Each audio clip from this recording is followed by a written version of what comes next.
Russia Ukraine பிரச்சனை அப்படின்னு சொல்கிறதுல நிறைய ஃபயர் அப்டேட் பார்த்தாலும் இப்போ சமீப காலமாக நம்ம பார்க்குறது எல்லாமே ஃபின்லாண்டு மற்றும் ஸ்வீடன் இவங்களை சுற்றியே நகர்ந்து வருகிறது. இந்த இரண்டு நாட்டுக்கு யாரெல்லாம் சப்போர்ட் கொடுக்குறாங்க, யாரெல்லாம் எதிர்ப்பு தெரிவிக்கிறாங்க, இதை பொறுத்து உலக அரசியலில் நிறைய மாற்றங்கள் வரும் அப்படின்னு சொல்லி நம்ம பார்த்தோம். இன்றைக்கி அதனுடைய மிக முக்கியமான அப்டேட் எல்லாமே வந்திருக்கு. அந்த அப்டேட் தான் இந்த ஃபயர் அப்டேட்டில் பார்க்க போகிறோம். அன்பு தமிழஞ்சுங்களுக்கு தமிழ் பொக்கிஷத்தின் வணக்கங்கள்.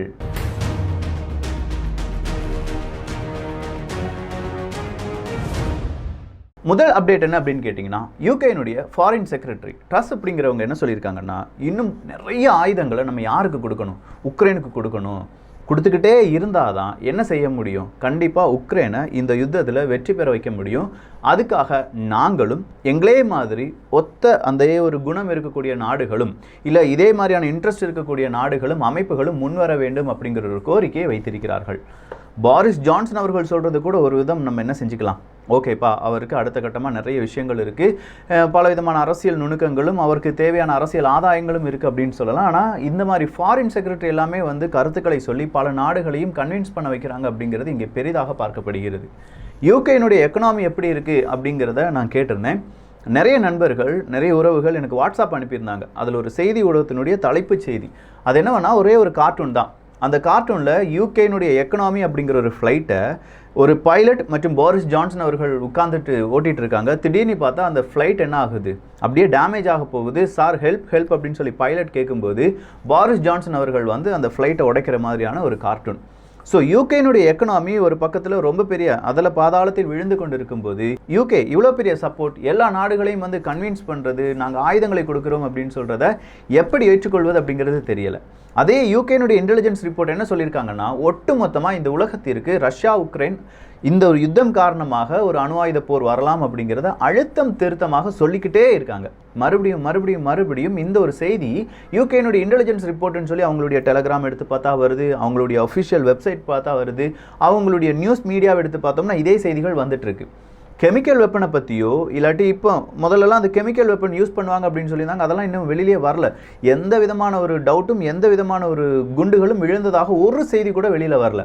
இத்தனைக்கும் கெமிக்கல் வெப்பனை வெடிக்க போகிறாங்கடா அப்படின்னு சொல்லி எல்லா நாடுகளுமே அவங்கக்கிட்ட ஸ்டாக் இருந்த இந்த கேஸ் மாஸ்க் எல்லாத்தையுமே யாருக்கு விற்றுட்டாங்க, உக்ரைனுக்கு விற்றுட்டாங்க. அவங்களுக்கு அந்த கேஸ் மாஸ்க் இது எதுவுமே தேவைப்படாமல் போது அந்த உதவிகளை நாங்கள் செய்து விட்டோம் அப்படின்னு சொல்லி கொஞ்சம் நாடுகள் ஒதுங்கி விட்டது. ஸோ கெமிக்கல் வெப்பனை வீச போகிறாங்க, சீக்கிரமாக இந்த மாதிரியான கெமிக்கல் வெப்பன், பயாலஜிக்கல் வார்ஃபேர் இது எல்லாமே நடக்கும் அப்படின்னு சொல்லி அது ஒரு ஓரமாக பெரிய அளவில் பேசப்பட்டு இப்போ அதை பற்றி யாருமே பேசாமல் இருக்கும்போது எகெயின் இங்கே அணு ஆயுதம் அப்படிங்கிறத மட்டும் பேசிகிட்டு இருக்காங்க. ஸோ சீக்கிரமாக அணு ஆயுதம் வந்தாலும் பெரிய ஒரு வியப்பு எதுவும் கிடையாது.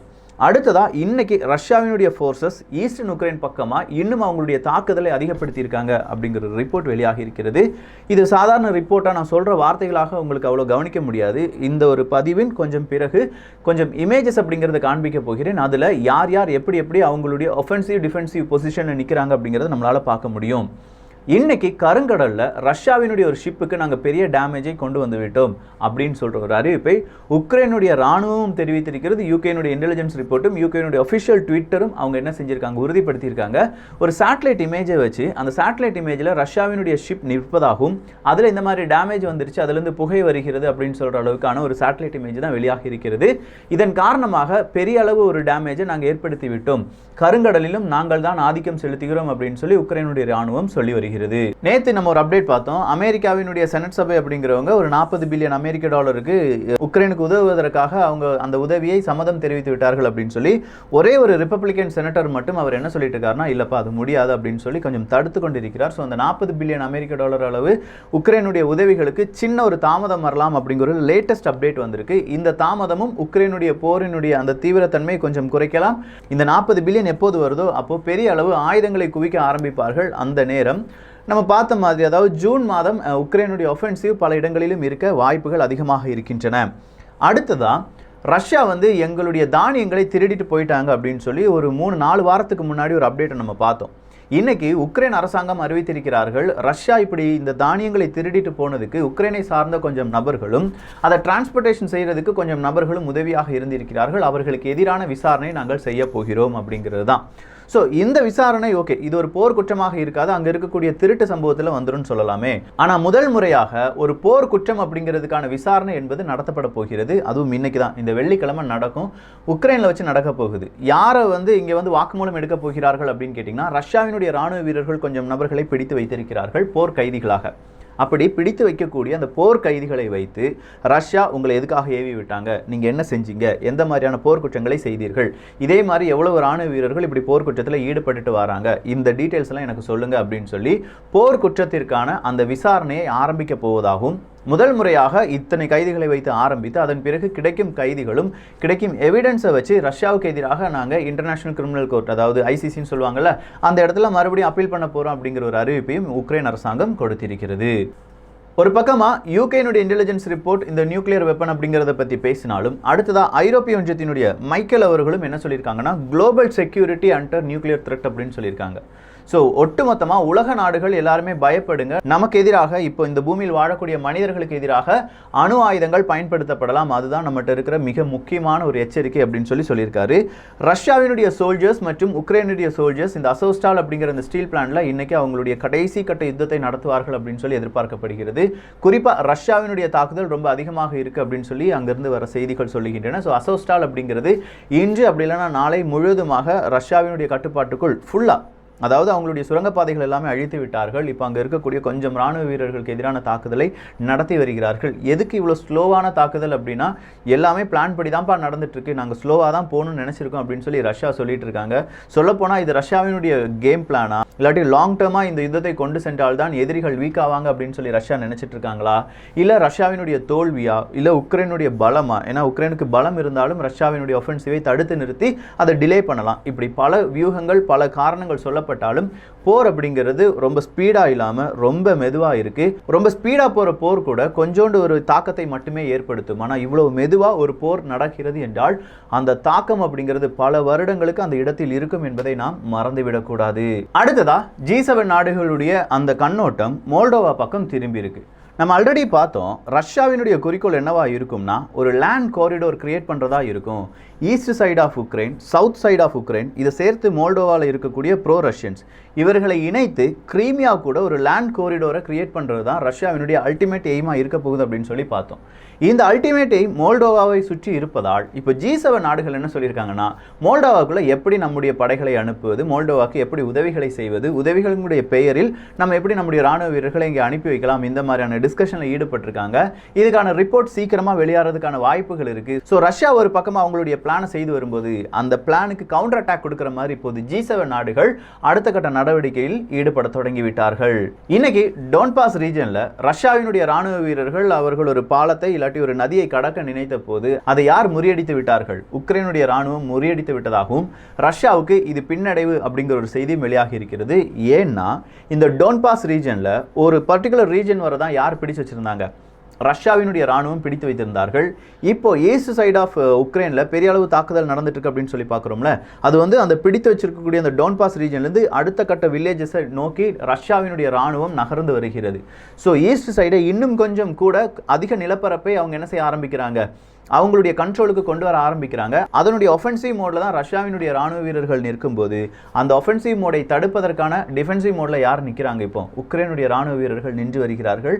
அதுதான் இந்த டோன்பாஸினுடைய ரிவர் கிராசிங் அப்படிங்கிற செய்தி. அடுத்த அப்டேட் என்ன அப்படின்னு கேட்டிங்கன்னா, ரஷ்யால இருந்தே வந்திருக்கு. பொதுவாக ரஷ்யாவில் இப்போ சோஷியல் மீடியா அப்படிங்கிறது, குறிப்பாக ஃபேஸ்புக்காக இருக்கட்டும், யூடியூபாக இருக்கட்டும், கூகுளுடைய பல சர்வீஸாக இருக்கட்டும், எல்லாத்தையுமே தடைப்படுத்தியிருக்காங்க. ஆனாலும் கிட்டத்தட்ட ரஷ்யாவில் 100 நபர்களை எடுத்துக்கொண்டோம் என்றால் 26 நபர்கள் ஃபேஸ்புக், இன்ஸ்டாகிராம், யூடியூப் இதெல்லாம் பார்த்துட்டு தான் இருக்காங்க. VPN-ஐ பயன்படுத்தி இதெல்லாம் பார்க்குறாங்கப்பா அப்படிங்கிற ஒரு செய்தி வெளியாகி இருக்கிறது. என்னதான் தடை போட்டாலும் உலக அளவில் நடக்கக்கூடிய செய்திகளும் சோஷியல் மீடியாவில் என்னென்ன அப்டேட் நடந்துட்டு இருக்கு அப்படிங்கிறதையும் நாங்கள் இந்த VPN-ஐ பயன்படுத்தி தெரிந்து கொள்கிறோம் என்பது ரஷ்யர்களுடைய கூற்றாக இருக்கிறது. ஸோ VPN-ஐ பயன்படுத்தும் நபர்களை கண்டுபிடிக்க முடியாது அப்படின்னும், இல்லை கண்டுபிடிப்பது கொஞ்சம் சிரமம் அப்படிங்கிறதுனால இப்போதும் ரஷ்யா என்ன செஞ்சிட்டு இருக்காங்க, கொஞ்சம் பேர் VPN பயன்படுத்திட்டு வருகிறார்கள். ஒரு கட்டத்தில் ஒரு பெக்யூலியர் 1970 இந்த காலகட்டத்தில் தான் பல்கேரியா அப்படிங்கிற நாடு ரஷ்யாவுக்கு ரொம்ப நெருக்கமான நாடு, ரொம்ப நட்பான நாடு அப்படின்னு சொல்லலாம். இன்னைக்கு பல்கேரியா கூட ரஷ்யாவுக்கு எதிராக திரும்பி விட்டார்கள் அப்படிங்கிற ஒரு செய்தியை மேற்குலக நாடுகள் பெரிய அளவு பறைசாற்றி வருகிறார்கள். அதே மாதிரி உக்ரைன் செய்ததிலே ரொம்ப நல்ல விஷயம் என்னன்னா, உக்ரைன் வழியாக ஐரோப்பிய ஒன்றியத்திற்கு சென்று கொண்டிருந்த இயற்கை எரிவாயுடைய பைப் லைனை அவங்க தடைப்படுத்தி இருக்காங்க அப்படிங்கிற அந்த செய்தி ரஷ்யாவினுடைய எக்கனாமியில மிகப்பெரிய ஒரு வீழ்ச்சியை ஏற்படுத்தும் அப்படிங்கிற ஒரு நம்பிக்கையும் கொடுக்கப்பட்டு வருகிறது. ஸோ ஸ்லோவாக்கியா போன்ற நாடுகள் எங்களுக்கு ரஷ்யாவிடம் இருந்து இவ்வளவு கேஸ் வேணும் அப்படின்னு சொன்னாலும் அதை இப்போதைக்கு எங்களால் கொடுக்க முடியாதுன்னு சொல்லி யார் சொல்லிட்டாங்களாம்? கேஸ்ப்ரோம் அப்படிங்கிற ஏஜென்சி சொல்லிட்டாங்க. சொல்ல போனால் ஐரோப்பிய ஒன்றியத்தில் சீக்கிரமாகவே கேஸ் ஷார்ட்டேஜ் வருவதற்கான வாய்ப்புகள் இருக்கு. ஐரோப்பிய ஒன்றியத்திலிருந்து இந்த காணொலியை பார்க்கும் நபர்கள் அங்கே கேஸ் ஷார்ட்டேஜ் வருவதற்கான வாய்ப்புகள் இருக்கா அப்படிங்கிற உங்களுடைய கருத்துக்கள் இங்கே வரவேற்கப்படுகின்றன. நாட்டோ படையில் பின்லாந்து ஸ்வீடன் இணைவதற்கு நாங்களும் ஆதரவை தெரிவிக்கிறோம் அப்படின்னு சொல்லி வெள்ளை மாளிகை இன்னைக்கு ஆதரவை தெரிவித்திருக்கிறார்கள். ஒபிஷியலா வெள்ளை மாளிகையிலிருந்து ரிப்போர்ட் வெளியாகி இருக்கிறது. ஸோ டோட்டலா இப்போ நாட்டோ படையில் பின்லாந்து மற்றும் ஸ்வீடன் இணைய போகிறார்கள். அதுக்கு பின்லாந்துடைய பிரைம் மினிஸ்டர் என்ன சொன்னார்னா, நாங்க நாட்டோல இணைவதற்கு காரணமே ரஷ்யா தான், நீ கண்ணாடியை போய் பாரு, நீ தான் இதுக்கு காரணம், உன்னுடைய முகம் தான் இருக்கும், இதுக்கு பின்னாடி யார் இருக்காங்கன்னு பார்த்தா உன்னால தான் நாங்கள் நாட்டோல போய் இணைகிறோம் அப்படிங்கிற ஒரு கருத்தை சொல்லியிருக்கிறார்கள். என்னைக்கு ஸ்வீடனும் பின்லாண்டும் நாட்டோ படைகளில் இணைகிறதோ அன்னையிலிருந்து ஸ்வீடனும் பின்லாண்டும் எங்களுடைய டார்கெட்டா இருக்கும் அப்படின்னு சொல்ற அறிவிப்பை ரஷ்யாவும் இன்று வெளியிட்டிருக்கிறார்கள். ஸோ நாட்டோவினுடைய எக்ஸ்பான்ஷன் அப்படிங்கிறத இந்த ஒரு இமேஜ் வழியா நீங்க பார்க்கலாம். இந்த இமேஜில் சொல்லியிருக்கிற நிறைய விஷயங்கள் உங்களுக்கு ரொம்ப புதுசாகவும் இருக்கலாம். ரஷ்யாவுக்கு ரொம்ப நெருக்கமாக இருக்கக்கூடிய எஸ்தோனியா, லாத்வியா, லித்துவேனியா ஆகிய அந்த 3 நாடுகளும் இப்போது நாட்டோல ஒரு அங்கமாக இருந்தாலும் அங்கெல்லாம் என்ன இருக்குன்னா மல்டிநேஷனல் பேட்டில் குரூப் அப்படிங்கிறது இருக்கு. அதாவது நாட்டோ படையினுடைய ராணுவ வீரர்கள் ரஷ்யாவினுடைய எல்லை ஓரமாக நிறுத்தி வைக்கப்பட்டிருக்கிறார்கள். அதே மாதிரி நீங்கள் போலந்து பக்கம் வந்து பார்த்தீங்கன்னா அவங்க ஒரு நாட்டோ மெம்பராகவும் மாறிட்டாங்க. நாட்டோ ஃபோர்ஸ் இன்டகிரேஷன் யூனிட்டும் இருக்குது, மல்டிநேஷனல் பேட்டில் குரூப் அப்படிங்கிறதும் இருக்குது. ஸோ போலந்து தான் இப்போ பெரிய அளவு யாருக்கு உதவிட்டு இருக்காங்க? உக்ரைனுக்கு உதவிட்டு இருக்காங்க. உக்ரைன் இதுவரையிலும் நாட்டோ படையில் இணையவில்லை. உக்ரைனும் இணைந்து விட்டது என்றால் ரஷ்யாவினுடைய டோட்டலாக இருக்கக்கூடிய பகுதிகளில் ஒரு பகுதி நாட்டோவினுடைய அந்த காட்ஸால் பேட்டில் குரூப்பால் சூழப்படும். இதுதான் ரஷ்யாவினுடைய மிக முக்கியமான ஒரு எச்சரிக்கை. எங்கள் எல்லையில் நாட்டோ வருவது எங்களுக்கு பிடிக்கலப்பா, அதுக்காகத்தான் இந்த யுத்தத்தை நாங்கள் தொடங்குறோம் அப்படின்னு சொல்லியிருக்காங்க. அதே மாதிரி நாட்டோ படையினுடைய ஏர் பேஸ்டு ஃபோர்ஸஸ் எங்கெல்லாம் இருக்குது அப்படின்னு கேட்டிங்கன்னா ஜெர்மனியில் இருக்குது, நெதர்லாந்தில் இருக்குது, நார்வேல இருக்காங்க. அதே மாதிரி கிரீஸா இருக்கட்டும், இத்தாலியா இருக்கட்டும், இங்கே எல்லாமே நாட்டோ படையினுடைய ஏர் பேஸ்டு ஃபோர்ஸ் இருக்கு. சி பேஸ்டு ஃபோர்ஸ் எங்கெல்லாம் இருக்கு அப்படிங்கிறதையும் இங்கே நம்ம தெளிவாக காண்பித்திருக்கிறோம். ஸோ இதுதான் நாட்டோ படையினுடைய எக்ஸ்பான்ஷன். இந்த நாட்டோ படையுடைய எக்ஸ்பான்ஷன் தான் யாருக்கு ரொம்ப தலைவலியாக மாறிட்டு இருக்கு? சொல்லப்போனால் ரஷ்யாவுக்கு பெரிய தலைவலியாக மாறிட்டு இருக்கு. அடுத்ததான் நம்ம பார்க்கிறது கவுண்டர் ஒஃபென்சிவ் அப்படிங்கிறது தான். உக்ரைனுடைய கவுண்டர் ஒஃபென்சிவ் ஒவ்வொரு தினமும் எப்படி மாறி இருக்கு அப்படின்னு சொல்லி பார்த்துட்டு இருக்கோம். மார்ச் 2ஆம் தேதியிலிருந்து அடுத்த March 21, March 25, March 29 Ukraine force எப்படி அடிச்சாங்க, இப்போ ஏப்ரல் 2, 3 இந்த தினங்களில் உக்ரைனுடைய ஃபோர்ஸ் எப்படிலாம் அவங்களுடைய அடுத்த கட்ட சிட்டியை கையகப்படுத்தினார்கள், கிளைம் பண்ணாங்க அப்படிங்கிறது அந்த மஞ்சள் கலரில் வர்ற ஷேடோ வழியாக உங்களால் உணர்ந்து கொள்ள முடியும். ஸோ இந்த இமேஜ் பார்க்குறவங்களுக்கு ரஷ்ய படையிடமிருந்து உக்ரைன் எவ்வளவு படைகளை வாங்கியிருக்காங்க, எவ்வளவு படைகளை, எவ்வளவு நிலப்பரப்பை திரும்ப எடுத்திருக்காங்க அப்படிங்கிற டீட்டெயில்ஸை உணர்ந்து கொள்ளலாம். சரி, இவ்வளோ இமேஜை பார்த்தவங்களுக்கு அடுத்த இன்னொரு விஷயத்தையும் பார்க்கணுமே. ரஷ்யாவினுடைய அந்த ஒஃபென்சிவான அந்த ஈஸ்ட் சைடு, சவுத் சைடு எப்படி இருக்காங்க அப்படின்னா இந்த இமேஜை பார்த்துக்கோங்க. இந்த இமேஜ் வழியாக அடுத்ததாக இன்னொரு இமேஜும் நமக்கு தெரிய வேண்டியதாக இருக்கிறது. இங்கிருந்து, அதாவது உக்ரைனிலிருந்து புலம்பெயர்ந்து போனவர்களுடைய எண்ணிக்கை எங்கெங்கே போயிருக்காங்க அப்படிங்கிறதுக்கான இமேஜ் தான். ஸோ டோட்டலாக இந்த இமேஜஸ் எல்லாமே நம்முடைய டெலகிராம் குரூப்பில் அப்லோட் பண்ணிடுறேன். அதில் போய் பார்க்க வேண்டும். அப்படி இல்லாட்டி இந்த இமேஜ் எல்லாம் சேவ் பண்ணி வைக்கணும் அப்படின்னு நினைக்கிறவங்க சேவ் பண்ணி வச்சுக்கலாம். ஸோ இதுதான் இப்போ நடந்திருக்கிற அப்டேட். இன்னும் பல அப்டேட்ஸுக்கு நீங்கள் செய்ய வேண்டியது தமிழ் பொக்ஷம் அப்படிங்கிற நம்முடைய யூடியூப் சேனல் இல்லாட்டி ஃபேஸ்புக் பேஜ், இதை சப்ஸ்கிரைப் பண்ணிக்கோங்க. நல்லதை பகிர்ந்து நல்ல சமுதாயத்தை உருவாக்குவோம். நன்றி, வணக்கம்.